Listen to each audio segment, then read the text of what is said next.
Question आपको board पे दिखेगा। एक व्यक्ति ने 50,000 रुपए की धनराशि 4% वार्षिक साधारण ब्याज की दर पर 3 वर्ष के लिए उधार ली। उसने तुरंत यह राशि एक अन्य व्यक्ति को 6.1/4% की वार्षिक साधारण ब्याज की दर पर 3 वर्ष के लिए उधार दे दिया। इस लेन देन में उसे प्रति वर्ष होने वाला लाभ ज्ञात कीजिए। देखिए टोटल अमाउंट था 50,000 रुपया, ठीक है। इस टोटल अमाउंट पर जो 4% का वो लेता था ब्याज, किसी व्यक्ति को 6.1/4% पर दे देता था, तो लाभ कितना होगा? इसमें से घटाइएगा 4%, तो 2.1/4% का लाभ हुआ। इसको पूर्णांक तोड़ दीजिएगा तो 9/4% हो जाएगा, ठीक है। अब इसको इसमें गुना कर दीजिए, 9/4 प्रतिशत मतलब बटा 100 हो गया। डबल जीरो से डबल जीरो चला गया, ठीक है, 2 जीरो बच गया। इसको 4 से काटेंगे तो 4 1 4, 4 2 8, 4 5 20, गुना कीजिएगा 9 5 45, 5 7 4, 9 3 18, 4 22, 9 2 11, 1125 रुपया का लाभ होता था, ठीक है। अगला क्वेश्चन को देखिए। क्वेश्चन आपको बोर्ड पे दिखेगा। एक परीक्षा में परीक्षार्थियों को उत्तीर्ण होने के लिए 25 अंक लाना अनिवार्य है। यदि सुनीता को 145 अंक मिले और 23 अंकों से उत्तीर्ण रही तो परीक्षा का पूर्णांक कितना था? यानी 35% वो परीक्षा में लाना था उसको, ठीक है। उसके बाद क्या कहता है? सुनीता को 145 अंक मिले और 23 अंकों से अनुत्तीर्ण हो गया, यानी फेल हो गया। सुनीता को 145 अंक मिला और 23 अंकों से अनुत्तीर्ण हो गया। इसका मतलब है कि 23 अंक मिल जाता तो पास हो जाता। हो गया 35% बराबर 168, ठीक है। इसलिए 100% बराबर हमको निकाल लेते हैं। क्वेश्चन क्या कहता है? तो बताइए कि परीक्षा का पूर्णांक कितना था? तो 100% बराबर हो जाएगा 168 बटा 35 गुने 100, ठीक है। 5 7 35, 20 5 100। इसको काटेंगे तो 7 दूनी 14 और 7 चौका 28, 24 दूनी 48, 480 हो जाएगा अंक, ठीक है। अगला क्वेश्चन को देखिए। क्वेश्चन आपको बोर्ड पे दिखेगा। कीर्ति की तुलना में राजीव कार्य कुशलता आदि है। राजीव एक काम को अकेले 30 दिन में पूरा करता है। यदि राजीव और कीर्ति दोनों एक साथ मिलकर काम करते तो उन्हें काम को पूरा करने में कितने दिन का समय लगता? राजीव का जो कार्य है ना, ये 30 दिन में पूरा करता है। अब पहले बोला कीर्ति की तुलना में राजीव कार्य से आधी है, तो कीर्ति को हो गया 15 दिन, ठीक है। उसके बाद क्या बोलता है? तो दोनों एक साथ मिलकर काम करती तो उन्हें काम को पूरा करने में कितने दिन का समय लगता? दोनों एक साथ करेगा, इसके लिए फॉर्मूला लगाइएगा, ए बटा ए प्लस बी दिन में कर देगा, ठीक है। ए भी हो गया, यानी 15 गुने 30 हो जाएगा। नीचे में जोड़ दीजिए 15 30 45 हो गया, ठीक है। 15 तिया 45 और 10 तिया 30, ये दोनों मिलकर 10 दिन में कर देगा। समझ गए ना आप? अगला क्वेश्चन को देखिए। एक चीज आपको हम बताते हैं कि लड़की सबको देख कर मुस्कुराती है, आप उसके मुस्कुराहट पर मत जाइएगा।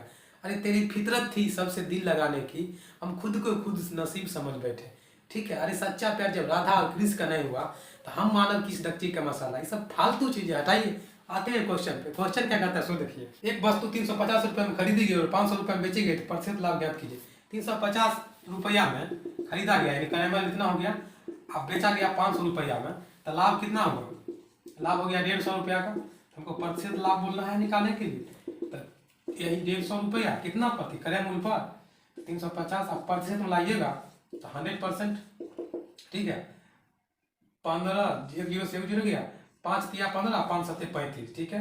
ये हो गया 300 बटा 7%, भाग दीजिएगा, ये हो जाएगा 7 दूनी 14, 7 चौका 28, 7 चौका 28 और 7 दूनी 14, ठीक है। उसके बाद भाग दे दीजिए 8.5%, आंसर हो गया इसका, ठीक है। अगला क्वेश्चन को देखिए, बहुत बेहतरीन क्वेश्चन है। 12 व्यक्ति 20 मीटर लंबा गड्ढा 8 दिनों में खोद सकते हैं। उसी चौड़ाई और गहराई वाला 30 मीटर गड्ढा 6 दिनों में खोदने के लिए आवश्यक व्यक्तियों की संख्या ज्ञात कीजिए।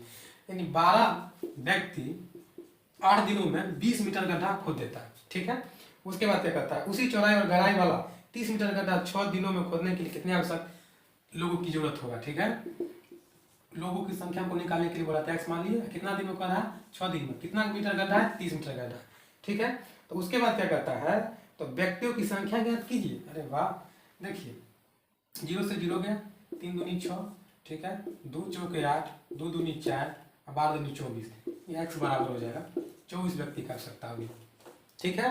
अगला क्वेश्चन को बढ़ रहे हैं, बहुत सुपर क्वेश्चन है। 4 पक्षी ABCD एक जंगल के चारों ओर उड़ते हैं। वे क्रम से 27 मिनट, 30 मिनट, 45 मिनट, 60 मिनट में जंगल का एक चक्कर पूरा करते हैं। यदि वो एक साथ उड़ना शुरू करते हैं तो कितने घंटे बाद वो आरंभिक बिंदु पर पुनः मिलेंगे? इस क्वेश्चन के लिए आपको LCM सिर्फ निकाल देना, आंसर निकल जाएगा। देखिए कितना बोल रहा है? 27 मिनट, 30 मिनट, उसके बाद 45 मिनट, उसके बाद 60 मिनट, ठीक है। जंगल में एक चक्कर पूरा करता है तो कितने घंटे बाद वो आरंभिक बिंदु को फिर मिलेगा? देखिए इसका LCM निकालिएगा तो 540 हो जाएगा, ठीक है। 14 का 18, 540 हो गया। अब इसको हमको कितने घंटे बाद समय पूछ रहा है, कि इसमें 60 से भाग दीजिए, आपको घंटा निकल जाएगा, ठीक है।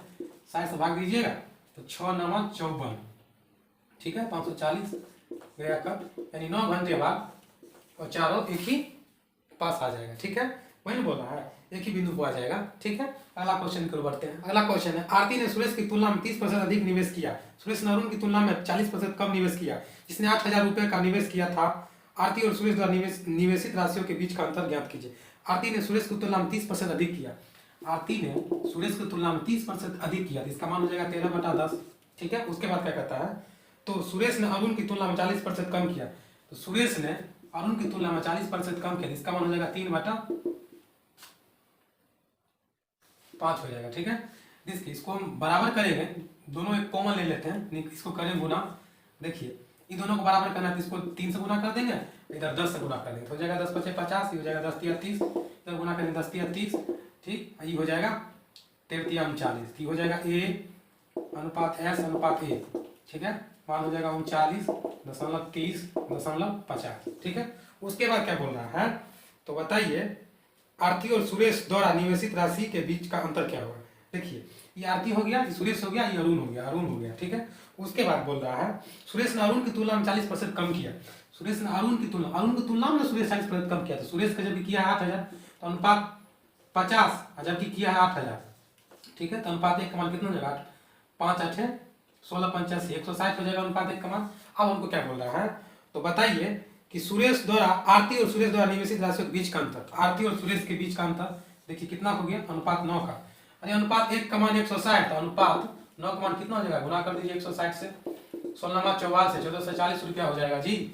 ठीक है, अब देखिए आपको समझाते हैं कि अनुपात जो 40 क्या बोला है क्वेश्चन में, कि बताइए आरती ने सुरेश की तुलना में 30% अधिक निवेश किया, तो 30% अधिक किया, समझाने के लिए बोल रहे हैं, तो 30/100% हो जाएगा, परसेंट मतलब बटा 100।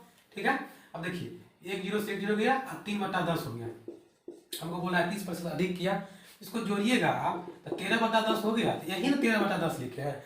उसके बाद क्या बोला क्वेश्चन, सुरेश की तुलना में अरुण 40% कम किया, तो 40% कम किया, 40/100 हो जाएगा, परसेंट मतलब बटा 100, 1 0 से 1 0 गया, 2 दूनी 4 और 2 पंचे 10, 2/5 हो गया, और 40% कम किया है तो घटा लेंगे तो 3/5 नहीं हो जाएगा, तो वही ना 3/5 लिखे हैं।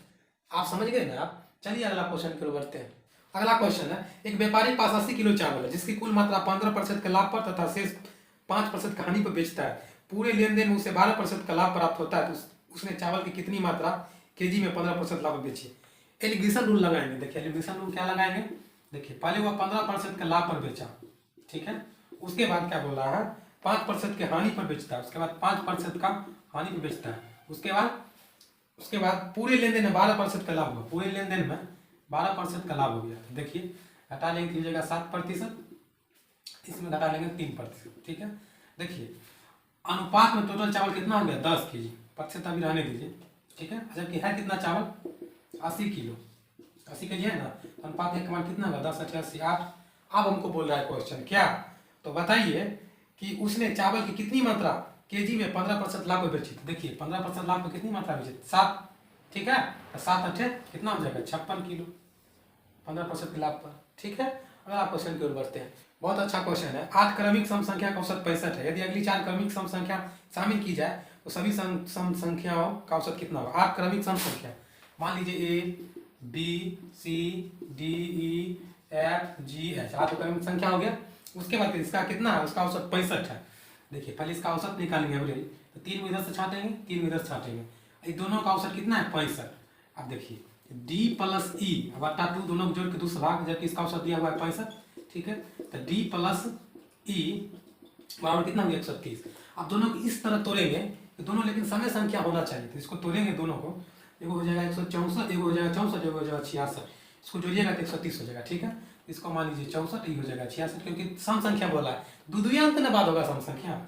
ठीक है, इसीलिए समझाने के लिए लिखे थे। ठीक है, ये हो जाएगा 64 के बाद ये हो जाएगा 66, ये हो जाएगा 68, ये हो जाएगा 70, ये हो जाएगा 72, सम संख्या। इससे पहले आ जाइए तो हो जाएगा 62, इससे पहले आ जाइए तो 60 हो जाएगा। ठीक है, आगे पढ़िए। तो अगली 4 क्रमिक सम संख्या शामिल कर दी जाए तो सभी संख्या का औसत क्या होगा। अगला 4 संख्या और शामिल करने के लिए बोल रहा है। H के बाद हो जाएगा I, उसके बाद हो जाएगा J, उसके बाद हो जाएगा K, उसके बाद हो जाएगा 4 संख्या शामिल कर दिया तो हो गया 12 संख्या। अब इसका औसत पूछ रहा है, तो देखिए 12 संख्या है ना, तो 5 को पहले हम इधर से छांट लेते हैं। ठीक है, अब 5 को हम पहले इधर से छांट लेते हैं, बच गया एफ और जी। अब दोनों को जोड़ से 2 से भाग दे देंगे, आंसर निकल जाएगा।